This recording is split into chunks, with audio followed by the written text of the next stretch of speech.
Hey, how you doing? This is Mike Childs with Myrtle Beach Homes and Lifestyles and Childs Real Estate in Myrtle Beach, South Carolina. Hope you're having a happy Halloween Eve. This is the day before Halloween, and we're looking for our trick-or-treaters coming by our neighborhood tomorrow afternoon or tomorrow evening. Hope you are too. Wanted to take the opportunity at Halloween to talk a little bit about a subject that comes up occasionally in real estate, and that's haunted houses. Before we get started, though, let me ask you, what is your favorite Halloween treat? Personally, I like those little mini-size Snickers bars or the little fun-size packages of M&M's peanuts. If I had to choose, I'd probably take the M&M's peanuts. Teresa, she loves anything chocolate, but especially those little miniature Hershey bars with almonds inside. Those are great too. Anyway, what's your favorite treat? I hope you're looking forward to getting some of those treats tomorrow evening at Halloween. So let's talk a little bit about haunted houses. First of all, would you buy a haunted house?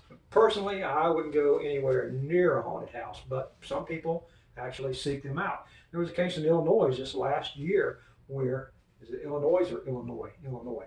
Last year where a um, seller had a haunted house for sale, and he actually got into a little bidding war amongst the buyers, and the winning bidder paid a premium for this home, paid well above the list price, because he wanted this home for a haunted bed and breakfast. So he had a specific interest in buying a haunted house or a house that had that notoriety about being haunted. So he paid extra for that. So if you have a haunted house, you might get a little more money for it if you market it correctly to the right people. Um, there was another company now that's advertising in certain areas. They will do paranormal home inspections for you. So you can't hire the Ghostbusters. Who are you going to call? Well, there are people you can call now that will go in and check out your house, spend the night in your house, send in a team of paranormal investigators, and they will let you know if there's any paranormal activity, if there's a demonic or ghostly presences or infestations, that sort of thing. You can find out now. You can get a team to go in and check it out for you rather than having to do that yourself. I'm not going to spend the night in a haunted house, but there are people who will do that for a fee, so you can hire them now. You can call the Ghostbusters. Another thing you want to think about if you do have a haunted house is whether or not you should disclose that to your potential buyers. You're not required to in most states. I think there are only 6 or 7 states that do require you to. The rest don't, or the laws are kind of ambiguous about that. But it's a good idea to do that because recently in New York, I believe it was just last year, a homeowner was sued by his buyer because the buyers found out that the house was haunted and the owner did not tell them about that. And the judge agreed with the buyers. He said that the sellers should have told them that there was paranormal activity before they bought the home. Anyway, the judge vacated that sale. It's back on the market. It's a beautiful home. It's in Nyack, New York. I believe it's listed for 1.9 million. Big, beautiful home. Got a view of the river. Very nice property. But it's haunted, and it's now listed with that disclosure that it is haunted. So if you're looking for a haunted house in New York, there's one on the market. So again, most states don't require you to disclose, but I think it's a good idea if you know of any issues like that with your home that you should disclose that.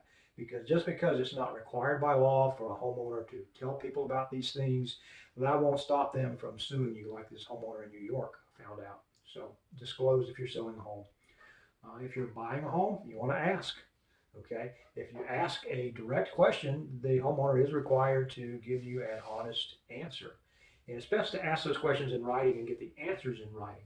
If the home seller doesn't give you a direct answer and an honest answer, then it could be a case of fraudulent representation. So ask your questions in writing, get those answers in writing if you have any concerns about the property at all. Now in South Carolina, they are required to disclose material defects and physical defects about the property or the property's location. So if there's a problem with the structure, if there's a problem with the heater or the air conditioning, or the lot tends to flood, or things like that, they are required to disclose that. Even HOA issues, HOA regulations, zoning laws that might affect the use of that home, they are required to let people know about that. But haunted houses, that's kind of up in the air. So buyer beware when it comes to haunted houses. But in real estate, we don't really call them haunted houses. We call them stigmatized properties. There's a few types of stigmatized property. Stigmatized property is a property that has some negative psychological or emotional stigma attached to it. Something that creates an irrational fear or some sort of paranoia or anxiety in a buyer or someone who might be living in that property. So some of the different types will be death stigma. This is something that we come across occasionally. People will ask us, has anyone died in this home? So they're concerned if there's been a death in that home, whether it's natural or unnatural. And again, you're not required to disclose those types of deaths. The exception may be if that a death occurred because of a material defect in the home. So if there was a physical defect or a material defect, like a faulty furnace that created a carbon monoxide poisoning death, then you should definitely be required to disclose that. But generally, deaths in a home are not disclosed. Public intrigue, we don't see that a lot around here, but you can. This is where a house has some sort of fame, a famous home, it was owned by a famous person or a famous actor, or there was some famous event or some notorious event that occurred in that house that kind of draws the public to it. So you could be on a tour bus stop for the famous Hollywood homes, or anything anything that would cause people to want to come by and take pictures of your home or stand on your front lawn, and or tour guide operators to put your home on their tour and that sort of thing. That's public intrigue, and some people don't like that, some people don't mind. But if it's something you're concerned about, again, you need to ask about that or do some research online about that particular home. Again, we talked about haunted houses or paranormal activity stigma.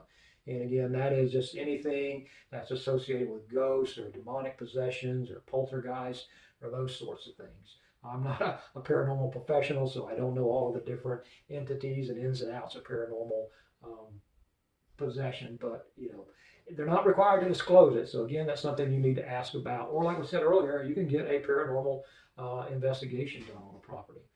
Criminal stigma. This is something occasionally we get asked, not too often. Is there any criminal activity in the neighborhood, or was the home used for any criminal activity?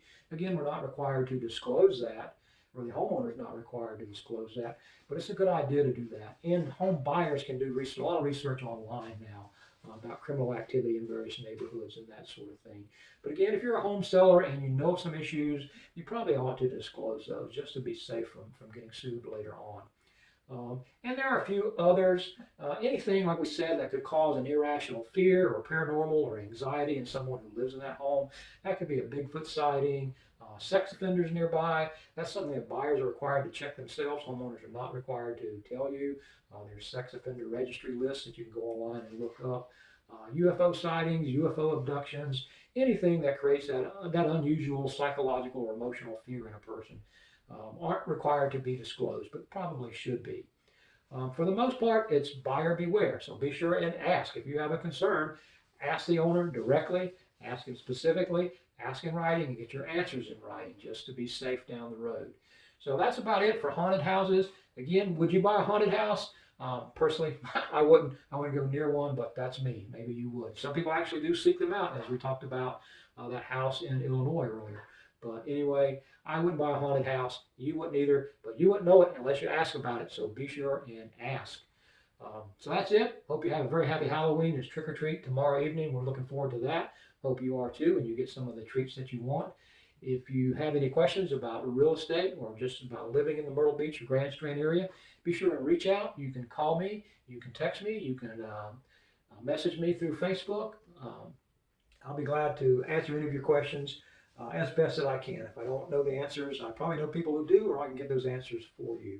Be sure to check us out on Facebook and on YouTube and online. It's myrtlebeachhomesandlifestyle.com. That's our website. Our Facebook page and our YouTube page have the same name, Myrtle Beach Homes and Lifestyles. And you'll find a lot of pictures and videos that are of interest to people who are living in this area, things to do and see, places to go to, things to enjoy, not just real estate. And there's a lot of real estate there too, so you can find anything you want to know about real estate in the area, but also a lot of other cool and interesting stuff as well. So visit us online. Until next week, this is Mike Childs, Myrtle Beach Homes and Lifestyles. Hope you have a happy Halloween. See you later. Bye-bye.